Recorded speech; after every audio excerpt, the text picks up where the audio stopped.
Saulus juga setuju bahwa Stefanus mati dibunuh. Pada waktu itu mulailah penganiayaan yang hebat terhadap jemaat di Yerusalem. Mereka semua, kecuali rasul-rasul, tersebar ke seluruh daerah Yudea dan Samaria. Orang-orang saleh menguburkan mayat Stefanus serta meratapinya dengan sangat.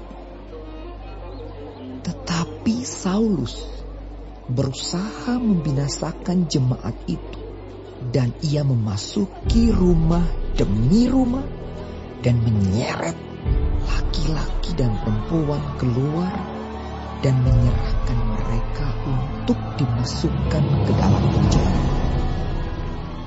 Mereka yang tersebar itu menjelajah seluruh negeri itu sambil memberitakan Injil. Dan Filipus pergi ke suatu kota di Samaria dan memberitakan Mesias kepada orang-orang di situ. Ketika orang banyak itu mendengar pemberitaan Filipus dan melihat tanda-tanda yang diadakannya, mereka semua dengan bulat hati menerima apa yang diberitakannya itu.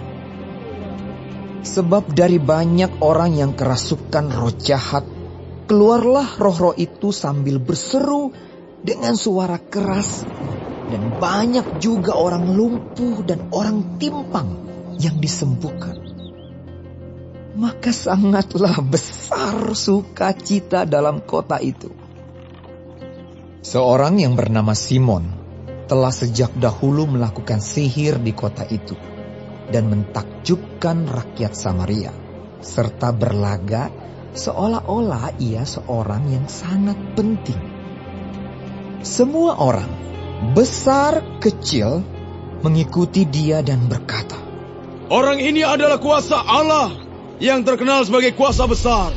Dan mereka mengikutinya karena sudah lama ia mentakjubkan mereka oleh perbuatan sihirnya.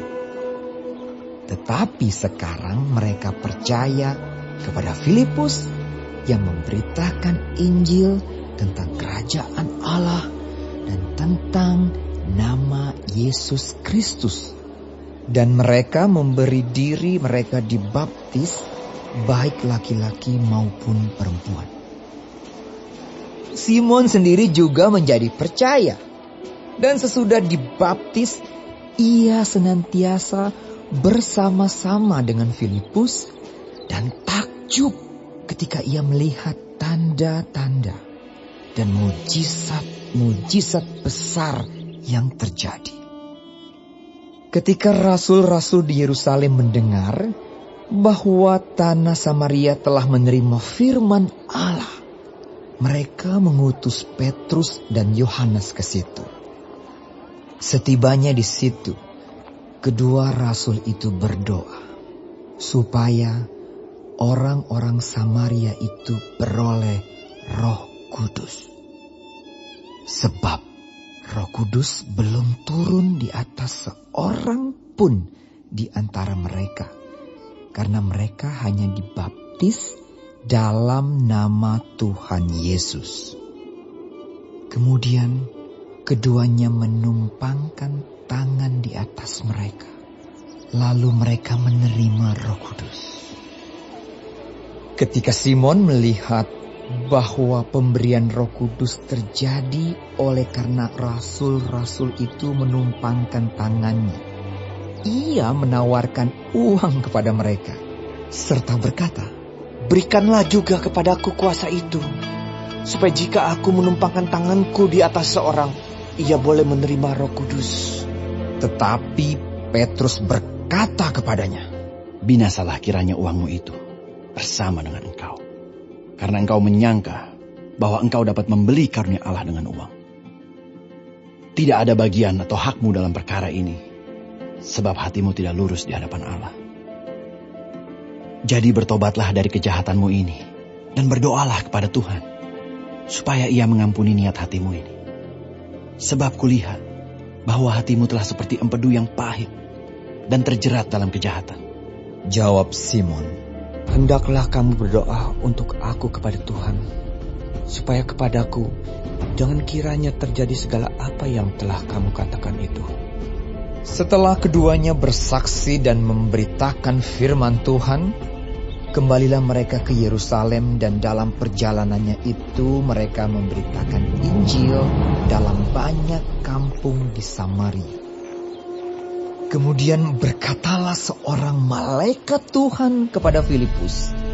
Katanya, bangunlah dan berangkatlah ke sebelah selatan, menurut jalan yang turun dari Yerusalem ke Gaza. Jalan itu jalan yang sunyi. Lalu berangkatlah Filipus. Adalah seorang Etiopia, seorang sida-sida, pembesar dan kepala perbendaharaan Sri Kandake, ratu negeri Etiopia, yang pergi ke Yerusalem untuk beribadah. Sekarang orang itu sedang dalam perjalanan pulang dan duduk dalam keretanya sambil membaca kitab Nabi Yesaya. Lalu kata Roh kepada Filipus, pergilah ke situ dan dekatilah kereta itu. Filipus segera ke situ dan mendengar sida-sida itu sedang membaca kitab Nabi Yesaya. Kata Filipus, mengertikah Tuhan apa yang Tuhan baca itu? Jawabnya, bagaimanakah aku dapat mengerti kalau tidak ada yang membimbing aku? Lalu ia meminta Filipus naik dan duduk di sampingnya. Nas yang dibacanya itu berbunyi seperti berikut. Seperti seekor domba ia dibawa ke pembantaian, dan seperti anak domba yang keluh di depan orang yang menggunting bulunya, demikianlah ia tidak membuka mulutnya. Dalam kehinaannya berlangsunglah hukumannya. Siapakah yang akan menceritakan asal-usulnya? Sebab nyawanya diambil dari bumi. Maka kata sida-sida itu kepada Filipus, aku bertanya kepadamu, tentang siapakah Nabi berkata demikian? Tentang dirinya sendiri atau tentang orang lain? Maka mulailah Filipus berbicara, dan bertolak dari nas itu ia memberitakan Injil Yesus kepadanya. Mereka melanjutkan perjalanan mereka dan tiba di suatu tempat yang ada air. Lalu kata sida-sida itu, lihat, di situ ada air. Apakah halangannya jika aku dibaptis? Sahut Filipus, jika Tuhan percaya dengan segenap hati, boleh. Jawabnya, aku percaya bahwa Yesus Kristus adalah anak Allah. Lalu orang Etiopia itu menyuruh menghentikan kereta itu, dan keduanya turun ke dalam air, baik Filipus maupun sida-sida itu, dan Filipus membaptis dia. Dan setelah mereka keluar dari air, Roh Tuhan tiba-tiba melarikan Filipus, dan sida-sida itu tidak melihatnya lagi. Ia meneruskan perjalanannya dengan sukacita. Tetapi ternyata Filipus ada di Asdod. Ia berjalan melalui daerah itu dan memberitakan Injil di semua kota sampai ia tiba di Kaisarea.